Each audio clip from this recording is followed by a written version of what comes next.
आऊज़ बिल्लाहि मिनश्शैतानिर्रजीम बिस्मिल्लाहिर्रहमानिर्रहीम। शुरू अल्लाह के नाम से जो बड़ा मेहरबान और नहायत रहम वाला है।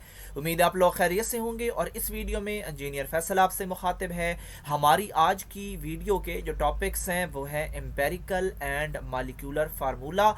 और इसके अलावा मैं आपको अपने चैनल का इंट्रोडक्शन करवाता चलूँ। मेरे चैनल का नाम है केमिकल इंजीनियरिंग एजटेक, और इसके अंदर केमिकल इंजीनियरिंग से related more than 250 lectures available हैं। और इनके अलावा इसमें 28 इंडस्ट्रीज़ भी डिस्कस की गई हैं, और इन तमाम इंडस्ट्रीज़ के मैन्युफैक्चरिंग स्टेप्स और प्रोसेस फ्लो शीट्स अवेलेबल हैं। आप मेरे चैनल को सब्सक्राइब करेंगे, बेल का आइकन प्रेस करेंगे तो मेरी हर लेटेस्ट वीडियो आपको मिलती रहेगी। हमारी आज की वीडियो का टॉपिक है एम्पेरिकल फार्मूला। और जब भी एम्पेरिकल फार्मूले का जिक्र आपके सामने आए तो आपने इस टॉपिक को एक की इस्तेमाल करके अनलॉक करना है, और वो की है रेशो ऑफ एटम्स।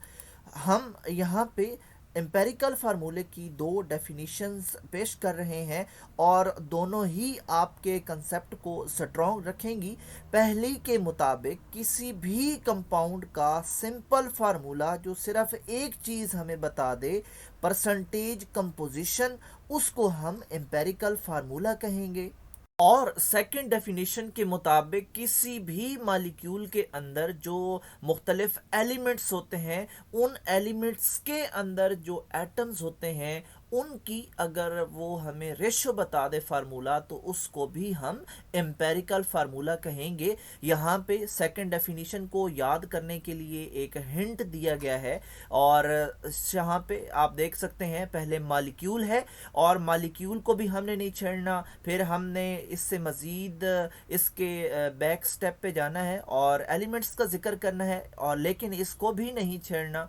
और जब हम मज़ीद पीछे जाएंगे तो हमें एटम्स मिलेंगे, और इन्हीं की रेशो जो है वो हमें ये फार्मूला बताएगा। और हमने जिक्र इन तीनों का करना है, मालिक्यूल का, एलिमेंट का और एटम का, लेकिन रेशो हमें सिर्फ एटम की मालूम करनी है। और वो फार्मूला जो हमें इनकी एटम्स की रेशो बता दे वो एम्पेरिकल फार्मूला होगा। और यहाँ पे आप डायग्राम्स में भी देख सकते हैं कि जो एटम्स होते हैं ये आपस में जब बॉन्डिंग करते हैं तो फिर मालिक्यूल बनता है। और इस बनने वाले मालिक्यूल के अंदर ये जो मुख्तलिफ एलिमेंट्स आपस में मिले हैं, इनके जो एटम्स हैं उनकी रेशो यहाँ पे जो बता दी गई है। फ़र्ज़ करें वाटर है तो उसमें हाइड्रोजन और ऑक्सीजन कितने कितने परसेंट बाय मास शामिल हैं, यहाँ पे उनकी जो रेशो है यही असल में एम्पेरिकल फार्मूला है।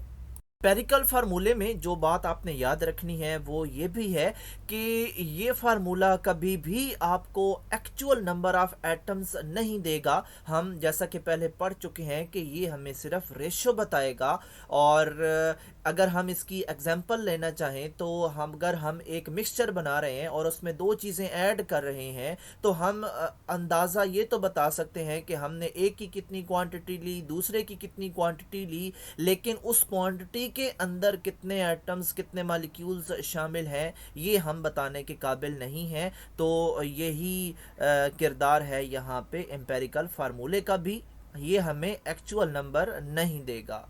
एम्पिरिकल फार्मूले की थ्योरी हम देख चुके हैं, लेकिन ये जो टॉपिक है इसके साथ क्योंकि कैलकुलेशन भी अटैच है, इसलिए हम एक न्यूमेरिकल भी करते हैं ताकि एम्पेरिकल फार्मूले को फाइंड करना भी हमें आता हो। और यहाँ पे हम एक एग्जांपल लेते हैं। हम एक ऑर्गेनिक कंपाउंड का एनालिसिस करते हैं, और उस एनालिसिस के नतीजे में हमें जो रिजल्ट्स मिलते हैं उसमें हमें पता चलता है कि कार्बन उसमें 10.06% है, हाइड्रोजन 0.84% है, और क्लोरीन 89.10% है। और साथ मैंने इनके एटॉमिक वेट्स भी लिख दिए हैं जो कि हमें ज़रूरत पड़ेंगे।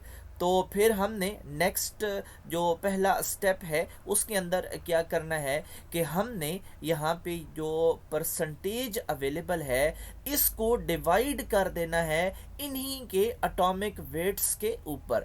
تو یہاں پہ ہم نے جو پہلا اسٹیپ ہے اس میں صرف ہم نے ڈویژن کی اٹامک ویٹس پہ جو ہمارے پاس ڈیٹا اویلیبل تھا.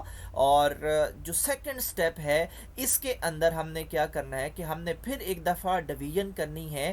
اور اس میں کیا ڈویژن کرنی ہے, جو پہلے اسٹیپ کا ریزلٹس ہے ان کے اندر جو سب سے سمال ویلیو ہے ہم نے اس کو سلیکٹ کرنا ہے, اور پھر ہم نے اس سمال ویلیو کو ان سب کے اوپر ڈیوائڈ کر دینا ہے, اس خود کے سمیت ڈیوائڈ کرنا ہے. اور سیکنڈ سٹیپ میں یہی ڈویژن ہو رہی ہے, جو ہمیں ریزلٹس ملے تھے سٹیپ 1 کے ان کو ہم نے ان کے سمالسٹ جو ویلیو تھی اس پہ ڈیوائڈ کر دیا. اور اس کیس میں سمالسٹ ویلیو 2 ہیں اور دونوں سیم ہیں تو ہم اس پہ ڈیوائڈ کر رہے ہیں, اور پھر ہمیں اس طرح کے 1 1 اور 3 کا رزلٹ ملا. اور اس رزلٹ سے ہم امپیریکل فارمولہ بنا رہے ہیں. امپیریکل فارمولے میں جو چیزیں شامل ہیں اس میں کاربن ہے, ہائیڈروجن ہے اور کلورین ہے. اور کاربن کا جو رزلٹ ہے وہ 1 ہے تو ہم اس کے ساتھ 1 لکھ رہے ہیں, ہائیڈروجن کا بھی 1 ہے تو ہم اس کے ساتھ 1 لکھ رہے ہیں,